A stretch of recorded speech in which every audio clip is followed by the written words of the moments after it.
चली कन्हैया को छोड़कर यानी राधा का हाथ पकड़ लिया और रोने लगे, राधा मत जाओ।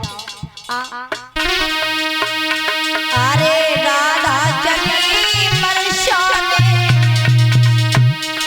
राधा चली परेशान, कन्हैया सिसकी भर के रोए।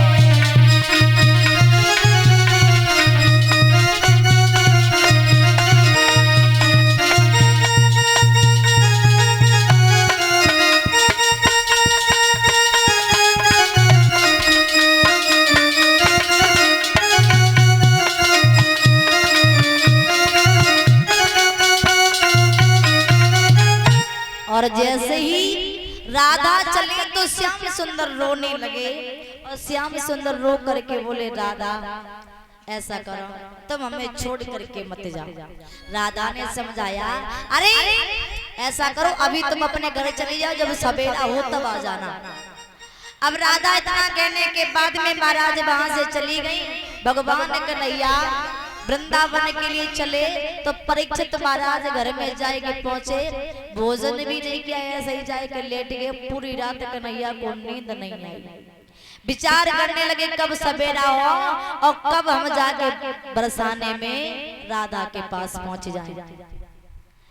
इधर परीक्षित महाराज जैसे ही रात व्यतीत भई, सवेरा हुआ और जब सवेरा हुआ तो श्याम सुंदर राधा से मिलने के लिए चले।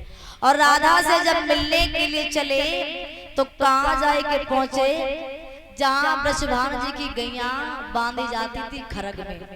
अब खरग में जाए के पहुंचे, कन्हैया को पता था कि रोज राधा इस खरग में गैयों को दोहने के लिए आती है। तो राधा से पहले ही श्याम सुंदर खरग में जाए के पहुंचे और खरग में जाए के छिप गए। और उधर जितनी भी राधा की सहेलियां थी वे सभी खरग में जाए के पहुंची और आपस में बातचीत करने लगी। और जब आपस में बातचीत करने लगी उधर महाराज, और क्या बात करते भाई, बोली कि अरे सब सखियां बापे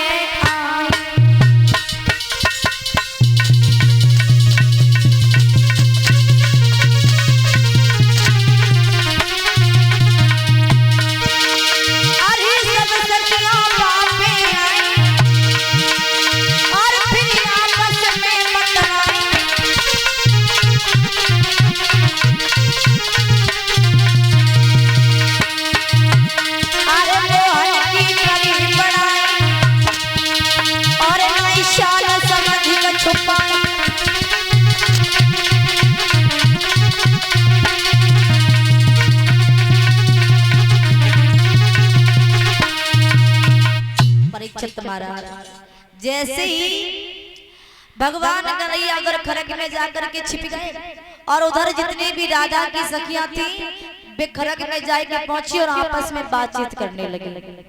आपस में बातचीत करने लगी और जितनी भी राधा की सखियां थी, शीला, विशाखा, सुशीला, ललिता, सब आपस में बातचीत करने लगी और जाकर के कन्हैया की बड़ाई करने लगी।